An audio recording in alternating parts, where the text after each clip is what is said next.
Hello everyone, it's Floetry Fox 88 here, come to you again with another commentary video. Now this one is going to be about my views on tier lists and my thoughts on the tier list culture that I see around the Smash community. Now first off, let me preface this. I do not have issues with tier lists as a concept. I also think having a healthy discussion about characters and matchups are a great thing to have.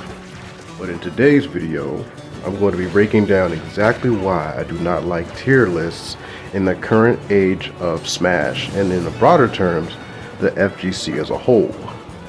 This video is meant to be a discussion about the disturbing issues I've seen in regards to tier culture that have a tendency to turn some people away from competitive play and sometimes from the game entirely.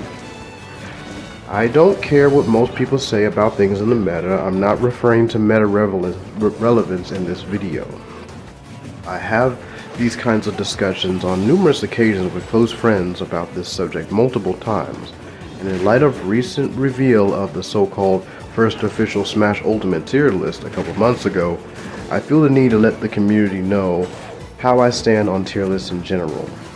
My overall stance on tier lists stems mostly from the experiences I've had back in my early competitive years, in which there was tons of obnoxious character shaming, people pressuring people to play characters they don't even like, an overall sense of borderline meta worship that still happens to this day.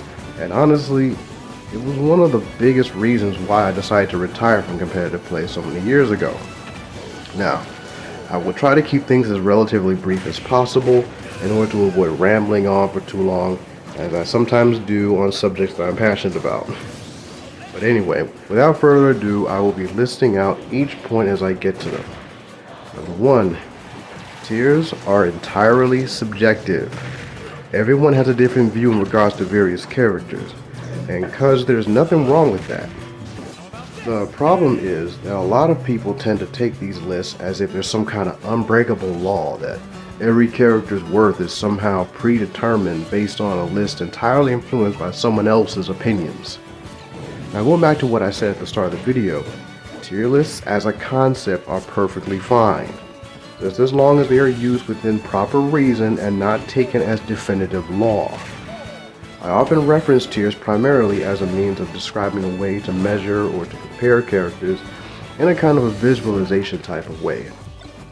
I know a ton of people who do this in the same way actually. But of course that doesn't mean that I take tiers all that seriously by any means. This leads to my next point. Number 2. People tend to take character opinions way too seriously. This is something that I've seen become a whole lot worse over the many years I've been around the Smash community. It's gotten so bad, in fact, it has developed an extremely toxic and obnoxious culture within the community and has led to a very warped view of most characters and how much importance people put on so-called good or bad characters. A lot of this that I've seen stems from people taking the opinions of top players as the gospel truth that can't be wrong, as if those opinions are often put on such high regard that some will get into heated arguments over anything that goes contrary to them. Now, third point, they often cause people to underestimate or overestimate certain characters. Now, I'm not saying that everyone who takes tier lists seriously are all guilty of this, but I do know that a lot, and I mean a lot, of people will look at these lists and go, wow, these characters are so broken, there's no way they should ever lose. Or, man, these characters are so trash, there's no way anyone should ever get out of bracket pools if they use them. Like, I get it, but it gets so bad that I've seen a lot of folks develop a kind of a rock, paper, scissors type logic to characters in extreme way, then that when certain characters win or they lose in an uneven matchup, it quite literally blows their minds. An example of this is, let's say that character A beats character B according to matchup. I have seen people actually try to argue that character B should never be able to beat character A for any reason, and that character A should never lose to character B no matter how good the players are. Perhaps you've heard people say this: losing with this character is a choice, or the opponent was just matchup checked. It was just matchup inexperience. It's as if they conveniently forget that player skills play a huge role in how well characters can perform in live combat, because Smash is, and believe it or not, it's a player versus player type game with tons of nuance and variables, more so than just a character versus character game. Now for my final point. Number 4. Matchups are way more important than tier ranking. I say this with a word of caution though. Matchups alone do not solely determine the outcome of a match. And a lot of people have this preconceived notion that uneven matchups will always, or should always, go to the beneficiary of the matchup. But while there are tons of lopsided matchups in this game, I firmly believe that there is no matchup that is truly entirely unwinnable, as long as the proper counterplay and adaptability are mastered. Despite how characters are typically ranked, it is not uncommon to see typically low or mid-tier characters having even or favorable matchups against certain high and top tiers. And sometimes the term unviable gets thrown around a bit too loosely. Characters like Incineroar, Ice Climbers, Dr. Mario, Little Mac, and even DK have all been considered unviable at one point or another.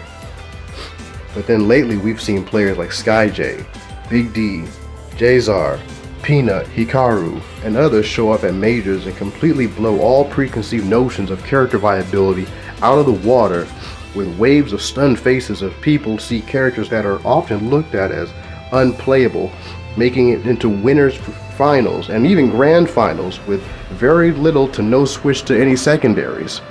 Oftentimes these runs are done by complete solo mains. Now for the conclusion. If you feel like tiers are really important when it comes to playing this game, that's fine, so be it. I get it, I understand why. My goal is not to try and convince anyone or change people's minds. All I ask is that you try not to take tier lists way too seriously, especially to the point where they can cloud your perception of the game as a whole, and it can lead to something that I like to call tier worship. Characters, at their core, are just a set of tools that must be utilized by the player to the very best of their abilities. As long as you can find a character to be fun and enjoyable to play, it really doesn't matter what anybody else thinks about them. Nobody can tell you how good or bad your character is or how you should feel about them except for you, because at the end of the day, you are the one who chooses to play these characters.